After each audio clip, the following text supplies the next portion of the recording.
नमस्ते जी। देश में चल रहा स्ट्रक्चरल रिफॉर्म्स का सिलसिला आज एक नए पड़ाव पर पहुंचा है। Transparent taxation, honouring the honest,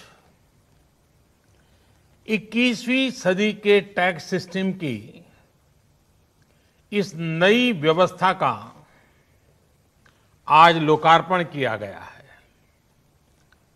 इस प्लेटफॉर्म में फेसलेस असेसमेंट, फेसलेस अपील और टैक्स पेयर चार्टर जैसे बड़े रिफॉर्म्स हैं।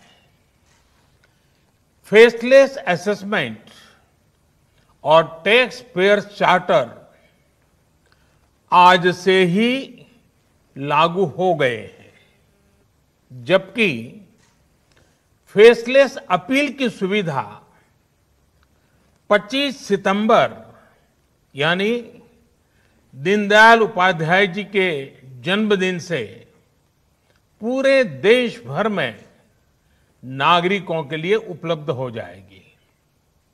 अब टैक्स सिस्टम भले ही फेसलेस हो रहा है, लेकिन टैक्स पेयर को ये फेयरनेस और फियरलेसनेस का विश्वास देने वाला है। ये सभी टैक्स पेयर्स को इस महत्वपूर्ण तोहफे के लिए मैं बहुत बहुत बधाई देता हूं और इनकम टैक्स विभाग के सभी अधिकारियों को, हर छोटे मोटे कर्मचारी को भी बहुत बहुत शुभकामनाएं देता हूं। साथियों, बीते 6 वर्ष में हमारा फोकस रहा है banking the unbanked, securing the unsecured और फंडिंग द अनफंडेड। आज एक तरह से एक नई यात्रा शुरू हो रही है। ऑनरिंग द ऑनेस्ट, ईमानदार का सम्मान। देश का ईमानदार टैक्स पेयर राष्ट्र निर्माण में बहुत बड़ी भूमिका निभाता है। जब देश के ईमानदार टैक्स पेयर का जीवन आसान बनता है, वो आगे बढ़ता है, तो देश का भी विकास होता है, देश भी आगे बढ़ता है। साथियों, आज से शुरू हो रही नई व्यवस्थाएं, नई सुविधाएं, मिनिमम गवर्नमेंट, मैक्सिमम गवर्नेंस, इसके प्रति हमारी प्रतिबद्धता को और मजबूत करती है। ये देशवासियों के जीवन से सरकार को, सरकार के दखल को कम करने की दिशा में भी एक बड़ा कदम है। साथियों, आज हर नियम कानून को, हर पॉलिसी को प्रोसेस और पावर सेंट्रिक अप्रोच से बाहर निकालकर उसको पीपल सेंट्रिक और पब्लिक फ्रेंडली बनाने पर बल दिया जा रहा है। ये नए भारत के नए गवर्नेंस मॉडल का प्रयोग है और इसके सुखद परिणाम भी देश को मिल रहे हैं। आज हर किसी को ये एहसास हुआ है कि शॉर्टकट्स ठीक नहीं है। और हमारे यहां तो रेलवे स्टेशन पे लिखा जाता है, shortcut will you cut you short, गलत तौर तरीके अपनाना सही नहीं है। वो दौर अब पीछे चला गया है। अब देश में माहौल इस ओर आगे बढ़ रहा है कि कर्तव्य भाव को सर्वोपरि रखते हुए सारे काम होने चाहिए। सवाल यह है कि ये बदलाव आखिर कैसे आ रहा है? क्या ये सिर्फ सख्ती से आया है? क्या ये सिर्फ सजा देने से आया है? जी नहीं, बिल्कुल नहीं। इसके अगर मोटे मोटे तौर पर मैं कहूं तो 4 बड़े कारण हैं। पहला, पॉलिसी ड्रिवन गवर्नेंस। जब पॉलिसी स्पष्ट होती है तो ग्रे एरियाज मिनिमम हो जाते हैं और इस कारण व्यापार में, बिजनेस में और सरकार के और निर्णयों में भी डिस्क्रिशन की गुंजाइश कम हो जाती है। दूसरा, सामान्य जन की ईमानदारी पर विश्वास। तीसरा, सरकारी सिस्टम में ह्यूमन इंटरफेस को सीमित करके टेक्नोलॉजी का बड़े स्तर पर उपयोग। आज सरकारी खरीद हो, सरकारी टेंडर हो या सरकारी सेवाओं की डिलीवरी, सब जगह टैग इंटरफेस सर्विस दे रहे हैं। और चौथा, हमारी जो सरकारी मशीनरी है, जो ब्यूरोक्रेसी है, उसमें एफिशिएंसी, इंटीग्रिटी और सेंसिटिविटी के गुणों को रिवॉर्ड किया जा रहा है, पुरस्कृत किया जा रहा है। साथियों, एक दौर था जब हमारे यहां रिफॉर्म्स की बहुत थी। कभी मजबूरी में कुछ फैसले लिए जाते थे, कभी दबाव में कुछ फैसले हो जाते थे, तो उन्हें रिफॉर्म कह दिया जाता था। इस कारण इच्छित परिणाम नहीं मिलते थे। अब ये सोच और अप्रोच दोनों बदल गई है। हमारे लिए रिफॉर्म का मतलब है रिफॉर्म नीति आधारित हो, टुकड़ों में नहीं हो, होलिस्टिक हो और एक रिफॉर्म दूसरे रिफॉर्म का आधार बने, नए रिफॉर्म का मार्ग बनाए। और ऐसा भी नहीं है कि एक बार रिफॉर्म करके रुक गए। ये निरंतर सतत चलने वाली प्रक्रिया है। बीते कुछ वर्षों में देश में 1,500 से ज्यादा कानूनों को समाप्त किया गया है। ईज ऑफ डूइंग बिजनेस की रैंकिंग में भारत आज से कुछ साल पहले 134वें नंबर पर था। आज भारत की रैंकिंग 63 है। रैंकिंग में इतने बड़े बदलाव के पीछे अनेकों रिफॉर्म्स हैं, अनेकों नियमों कानूनों में बड़े परिवर्तन है। रिफॉर्म्स के प्रति भारत की इसी प्रतिबद्धता को देखकर विदेशी निवेशकों का विश्वास भी भारत पर लगातार बढ़ रहा है। कोरोना के इस संकट के समय भी भारत में रिकॉर्ड एफडीआई का आना इसी का उदाहरण है। साथियों, भारत के टैक्स सिस्टम में फंडामेंटल और स्ट्रक्चरल रिफॉर्म्स की जरूरत इसलिए थी क्योंकि हमारा आज का ये सिस्टम गुलामी के कालखंड में बना और फिर धीरे धीरे इवॉल्व हुआ। आजादी के बाद इसमें यहां वहां थोड़े बहुत परिवर्तन किए गए, लेकिन लार्जली सिस्टम का कैरेक्टर, उसकी चाल चलन वही रहा। परिणाम यह हुआ कि जो टैक्स पेयर राष्ट्र निर्माण का एक मजबूत पिलर है,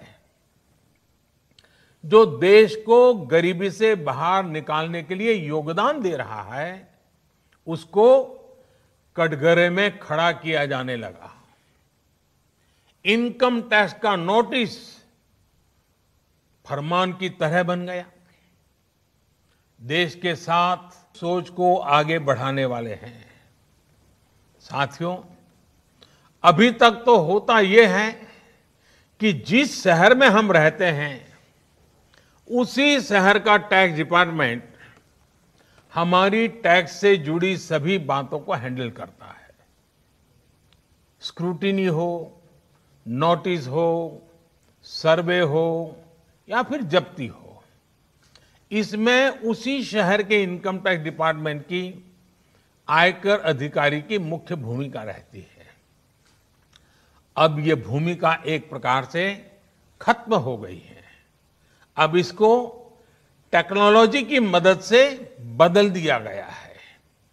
अब स्क्रूटिनी के मामलों को देश के किसी भी क्षेत्र में किसी भी अधिकारी के पास रैंडम तरीके से आवंटित किया जाएगा। अब जैसे मुंबई के किसी टैक्स पेयर का रिटर्न से जुड़ा कोई मामला सामने आता है, तब इसकी छानबीन का जिम्मा मुंबई के अधिकारी के पास नहीं जाएगा, बल्कि संभव है कि वो चेन्नई चला जाए, गुवाहाटी चला जाए, रायपुर चला जाए, अहमदाबाद चला जाए। वो फेसलेस टीम के पास जा सकता है और वहां से भी जो आदेश निकलेगा, उसका रिव्यू किसी दूसरे शहर, कहीं जयपुर हो जाएगा, बेंगलुरु हो जाएगा, चेन्नई हो जाएगा, कोची हो जाएगा, वहां की टीम करेगी। अब फेसलेस टीम कौन सी होगी, इसमें कौन होगा, ये भी कंप्यूटर रैंडमली तय करेगा। और ये प्रक्रिया भी बार बार उसमें बदलाव होता रहेगा। साथियों, इस सिस्टम से करदाता और इनकम टैक्स दफ्तर को जान पहचान बनाने का, प्रभाव और दबाव का मौका अब जीरो हो गया। सब अपने अपने दायित्व के हिसाब से काम करेंगे। डिपार्टमेंट को इससे लाभ ये होगा कि अनावश्यक मुकदमेबाजी बचेंगे उससे। दूसरा, ट्रांसफर पोस्टिंग में लगने वाली गैर जरूरी ऊर्जा से भी अब राहत मिलेगी। इसी तरह टैक्स से जुड़े मामलों की जांच के साथ साथ अपील भी अब फेसलेस होगी।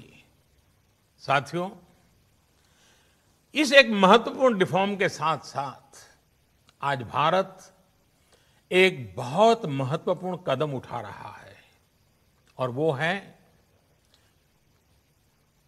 Tax payer charter. ये टैक्स पेयर चार्टर भी देश की विकास यात्रा में बहुत बड़ा कदम है, और टैक्स पेयर के लिए अधिकार और कर्तव्य दोनों को संतुलित करने का और सरकार की जिम्मेवारी पक्की करने का ये बहुत अहम कदम है। टैक्स पेयर को इस तरह का सम्मान और सुरक्षा देने वाले दुनिया में बहुत कम देश है, गिने चुने देश हैं। लेकिन अब भारत भी इस महत्वपूर्ण कदम की ओर अपने आप को ले जाकर के उसमें शामिल हो गया है। अब टैक्स पेयर को उचित, विनम्र और तर्क संगत व्यवहार का भरोसा दिया गया है। यानी आयकर विभाग को अब टैक्स पेयर की डिग्निटी का संवेदनशीलता के साथ ध्यान रखना होगा। अब टैक्स पेयर की बात पर विश्वास करना होगा। डिपार्टमेंट उसको बिना किसी आधार के ही शक की नजर से नहीं देख सकता। अगर किसी प्रकार का संदेह है भी तो टैक्स पेयर को अब अपील और समीक्षा का भी अधिकार दिया गया है। साथियों, अधिकार हमेशा दायित्वों के साथ आता है, कर्तव्यों के साथ आते हैं। इस चार्टर में भी टैक्स पेयर से कुछ अपेक्षाएं की गई हैं। टैक्स पेयर के लिए टैक्स देना या सरकार के लिए टैक्स लेना ये कोई हक का, अधिकार का विषय नहीं है, बल्कि ये दोनों का दायित्व है, जिम्मेवारी है, कर्तव्य है, रिस्पॉन्सिबिलिटी है। टैक्स पेयर को टैक्स इसलिए देना है क्योंकि उसी से सिस्टम चलता है। देश की एक बड़ी आबादी के प्रति देश अपना फर्ज निभा सकता है और उज्जवल भविष्य की ओर कदम भी रख सकता है। इसी टैक्स से खुद टैक्स पेयर को भी तरक्की के लिए, प्रगति के लिए बेहतर सुविधाएं और इंफ्रास्ट्रक्चर मिल पाता है। वहीं सरकार का ये दायित्व है कि टैक्स पेयर की पाई पाई का सदुपयोग करे। ऐसे में आज जब करदाताओं को सुविधा और सुरक्षा ये दोनों मिल रही हैं तो देश भी हर टैक्स पेयर से अपने दायित्वों के प्रति ज्यादा जागरूक रहने की अपेक्षा करता है। साथियों, देशवासियों पर भरोसा, इस सोच का प्रभाव कैसे जमीनी पर नजर आता है, ये समझना भी बहुत जरूरी है। वर्ष 2012-13 में जितने टैक्स रिटर्न होते थे उसमें से 0.94% की स्क्रूटनी होती थी। वर्ष 2018-19 में ये आंकड़ा घटकर 0.26% पर आ गया है।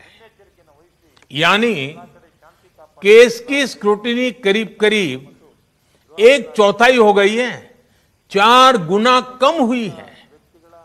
स्क्रूटनी का 4 गुना कम होना अपने आप में बता रहा है कि बदलाव कितना व्यापक है।